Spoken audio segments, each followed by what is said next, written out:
ജനമൈത്രി പോലീസിലെ SI ന്യൂമാനും 3 civil police ഓഫീസർമാരുമാണ് യൂത്ത് കോൺഗ്രസ് മണ്ഡലം പ്രസിഡന്റ് സുജിത്തിന്റെ കർണപുടം തകർത്തത്. കാൽവെള്ളിയിൽ ലാത്തി കൊണ്ടടിച്ചത്. 4 പേർക്കും ജില്ലയിൽ തന്നെ ട്രാൻസ്ഫർ അടിച്ച ആഭ്യന്തര വകുപ്പ് മാതൃകയായി. അടികൊണ്ട സുജിത്തിനൊപ്പം കോടതി നിന്നതുകൊണ്ട് നമ്മൾ ജനമൈത്രി സ്റ്റേഷനിലെ മൈത്രി കാഴ്ച കണ്ടു. അതേ വർഷം പീച്ചി പോലീസ് സ്റ്റേഷനിലെ SI രതീഷിന്റെ കൈത്തരിപ്പ് ഹോട്ടൽ മാനേജർക്കും ഡ്രൈവർക്കും നേർക്ക് തീർക്കുന്നതാണ് ഇന്നു കണ്ടത്. ഇവിടെയും ദൃശ്യങ്ങൾ പുറത്തുവന്നത് വിവരാവകാശ അപ്പീലിലാണ്.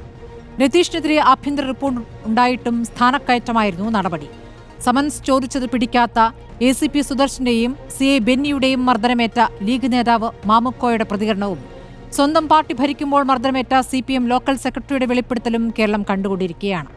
കസ്റ്റഡി മരണങ്ങൾ റിപ്പോർട്ട് ചെയ്യുമ്പോൾ ഒറ്റപ്പെട്ട സംഭവങ്ങളെന്ന ന്യായവും പോലീസിന്റെ മനോവീര്യം തകർക്കാനാവില്ല എന്ന ആഭ്യന്തരമന്ത്രിയുടെ വാക്കുകളും പല ഘട്ടങ്ങളിൽ കേട്ടതാണ്.